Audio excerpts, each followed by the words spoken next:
माझी कडक काळूबाई करी वैऱ्याचं वाटुळ करता काळूबाईचं ध्यान पण आल्याला इगिन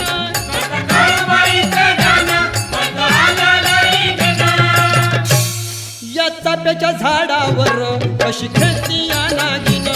या चाफ्याच्या झाडावर